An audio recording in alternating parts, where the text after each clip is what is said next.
Matthew 19-20. Go therefore and make disciples of all nations, baptizing them in the name of the Father, and of the Son, and of the Holy Spirit, teaching them to observe all that I have commanded you, and I am with you always to the close of age. The Church continues to make Christ present in human history by obeying this apostolic mandate given by Jesus before ascending into heaven. In the first century, Christianity began to spread under the guidance of St. Peter and the apostles, and afterwards their successors. The number of Christ followers steadily increased. Christianity landed in Africa through David Livingstone, a Scottish missionary in the 1800s. It was later brought to Kenya by Johann Ludwig Graf and Johann Rebmann of the Church Missionary Society. Still, most people in the interior parts of the continent continued to practice their own religions undisturbed.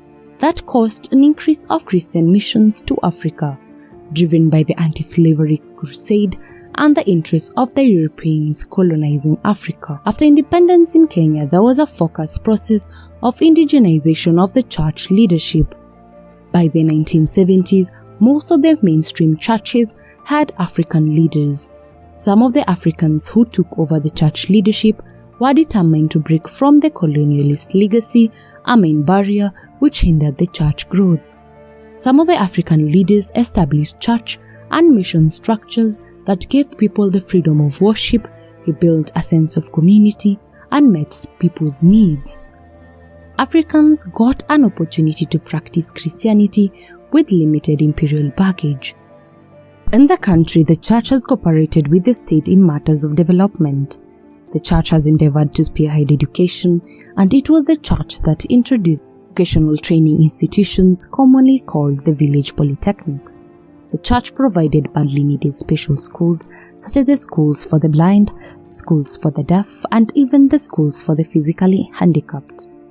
Over 50% of the medical work, that is hospitals and clinics in the rural areas, falls under the ambit of the church. The church is also heavily involved in rural development programs that greatly augment the efforts of the government. In such instances, the church is seen as a partner with the government in helping alleviate human suffering. Originally, Christianity came as an agent of change, a beacon of hope. However, the spread of Christianity paved way for commercial speculators, which brings us to the present-day church. It has now destabilized the status quo, bringing new opportunities to some and undermining the power of others.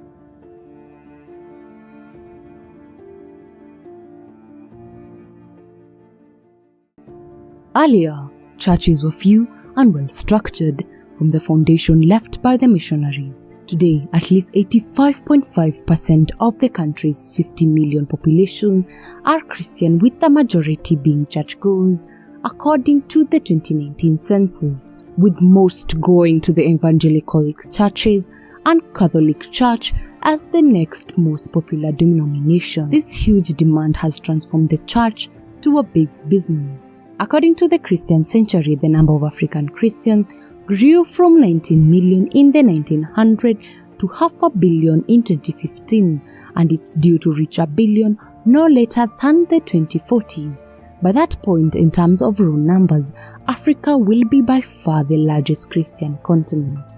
Today, barely 140 days to the 2022 general elections, Kenya's churchgoers have been used to smartly dressed politicians rolling up in posh cars to attend services on both Saturdays and Sundays. Political leaders tend to offer huge cash donations amounting to millions in exchange for a chance to preach politics at the pulpit.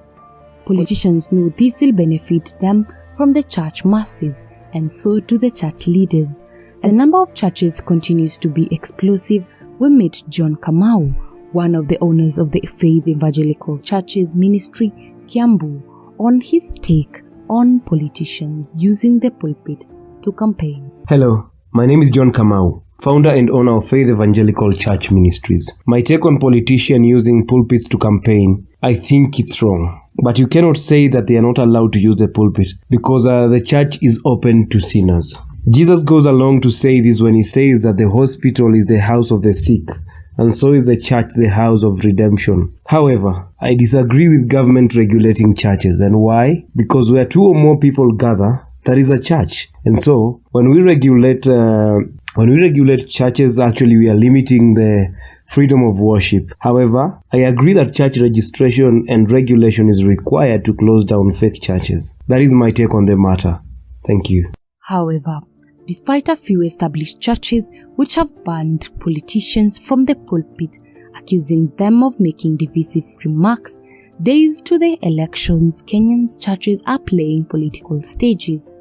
The faith economy is big business, and a fundraiser with the right politician can greatly improve the fortunes of the church.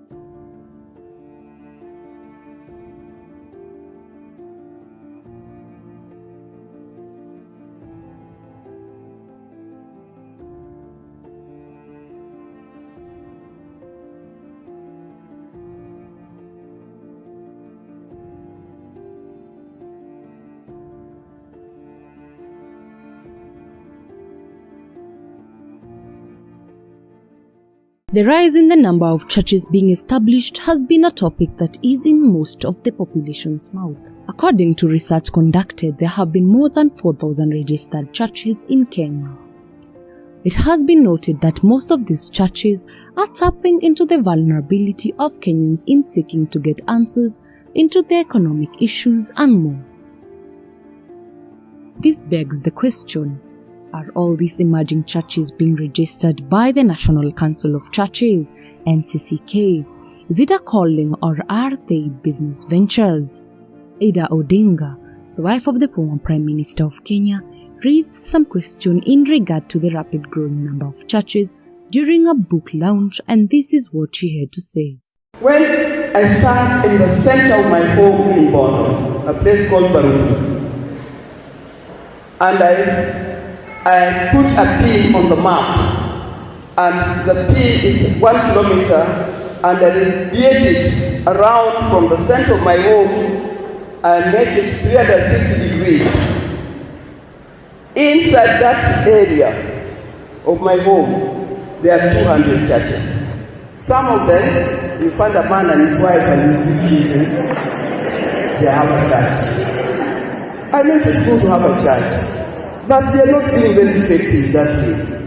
We are not being very effective. Let's pull our resources together and do a church that all of us can pay. But why are they so eager to have everybody to have a church, every village to have a church? It's supposed to find 2 churches in one home. Why is it that? What is it? Churches are meant to bring us together. The Bible still remains the only book that will lead us and teach us about Christianity and Christ. Why is it that we have so many churches? And that is where, Professor, you come in. And that is why we have an organization known as NCCK, National Council of Churches of Kenya.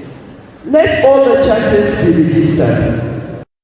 We therefore decided to also interview 2 more people about the question of whether the government should regulate churches by establishing certain laws.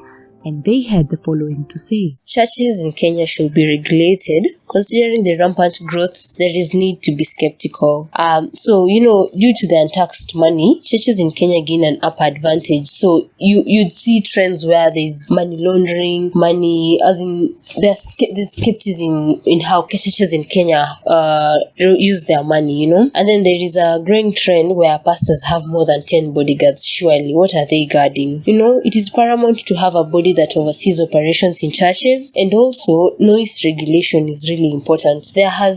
When you wake up in the morning on a Sunday or when they have choir practices, there is noise on the road that these people are shouting. We need a body that allows churches to have a certain guard, because this is an institution and all the institutions are regulated. Just because religion is respected, but there is a way to maintain a civil society. My 2 cents on whether churches should be regulated in Kenya or not.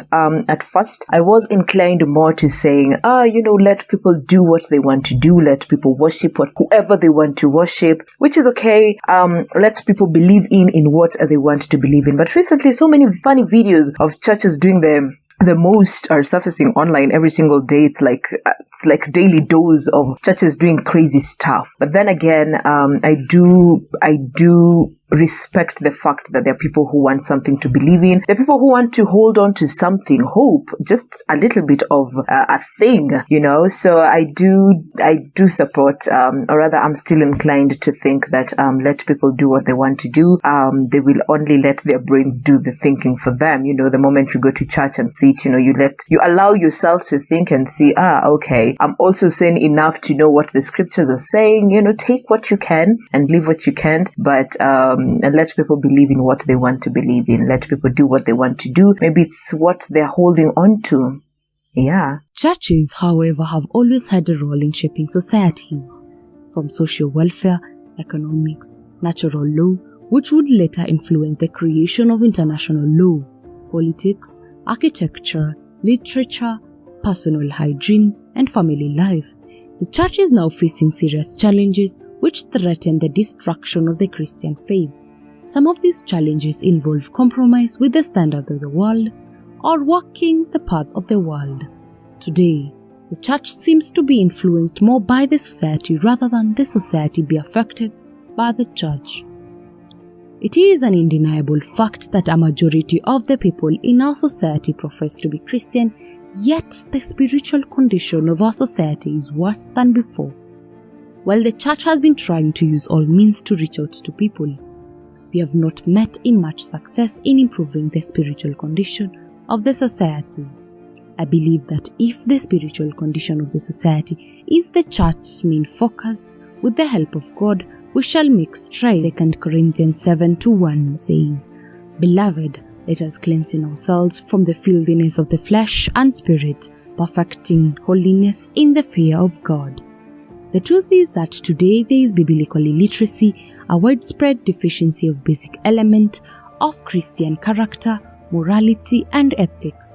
By observation, there have been moral dysfunctions among professing Christian than on the secular society.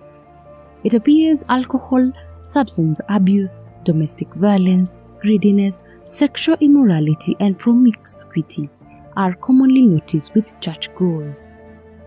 Our pulpits and Christian platforms are silent when it comes to the issue of sin and immoral behavior. This shows how deeply the church, in quotes, is married to the world and its evolution over time. But after all is said and done, Christianity and religion is a personal decision. With the freedom of worship, one is entitled to choose the church they want to go to and fellowship.